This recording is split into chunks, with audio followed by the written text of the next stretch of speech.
Alumnos, continuamos con nuestro curso de religión. Hoy vamos a ver el tema la Iglesia, Madre y Maestra. San Cipriano es uno de los grandes santos que tiene la Iglesia, considerado un padre de la Iglesia. Él dice esta frase muy interesante: nadie puede tener a Dios como padre si no tiene a la Iglesia como madre.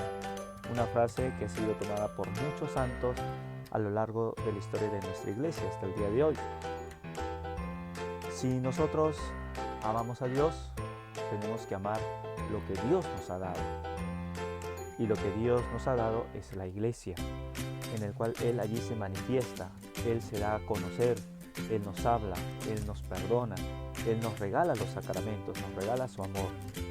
Por eso la Iglesia es nuestra madre y así tenemos que verla y así tenemos que amarla. Queridos alumnos, cuando hablamos de Iglesia no hablamos del templo, de la infraestructura, hablamos de las personas, el Papa, los obispos, sacerdotes, religiosos, religiosas y todos nosotros que somos los fieles laicos tenemos que amarnos los unos a los otros. Vamos a ver pues, mis queridos alumnos, el primer punto, la Iglesia como madre.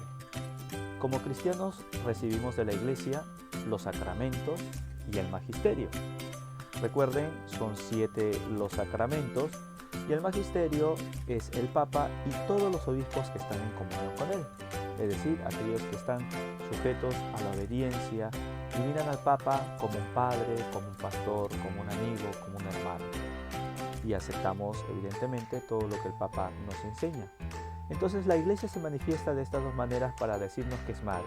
Nos da los sacramentos y nos da a nuestras autoridades religiosas que están a nuestro servicio, el Papa y los obispos. Ahora bien, ¿por qué decimos que la Iglesia es maestra? Como cristianos recibimos de la Iglesia dos cosas: la palabra de Dios y el ejemplo de santidad de tantos hombres y mujeres. La palabra de Dios sabemos que es las Sagradas Escrituras, pero no solamente las Sagradas Escrituras.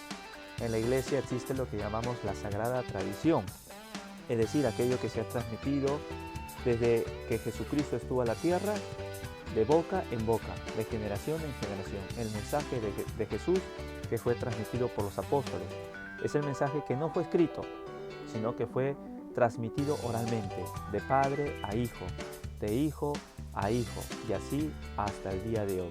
Por ejemplo, la Asunción de la Virgen es una verdad de fe que no está en la palabra de Dios escrita, pero sí está en la palabra de Dios oral, porque se transmitió oralmente. Otro ejemplo, la Inmaculada Concepción. No está de manera explícita en las Sagradas Escrituras, pero sí en la boca de los primeros cristianos, y eso fue transmitido de generación en generación. Y ahora uno se pregunta, ¿pero por qué no lo escribieron? Recuerden que antiguamente las cosas que se transmitían, las enseñanzas que se daban en esa época se hacía de manera oral, no había propiamente la escritura. Y recuerden que también los evangelios no fueron escritos inmediatamente después de que Jesús resucitó y subió al cielo. El primer evangelio está escrito aproximadamente allá por el año 60-70. Es decir, han pasado más de 30 años después de que Jesús subió al cielo para aparecer el primer escrito del Evangelio. Y por último, el ejemplo de santidad de los santos. Santa Rosa, San Martín, Santo Toribio de Mogrovejo, San Juan Macías, San Francisco Solano, San Francisco de Asís, San Agustín, Santo Tomás de Aquino, etc. Hombres y mujeres que son un ejemplo de santidad para cada uno de nosotros.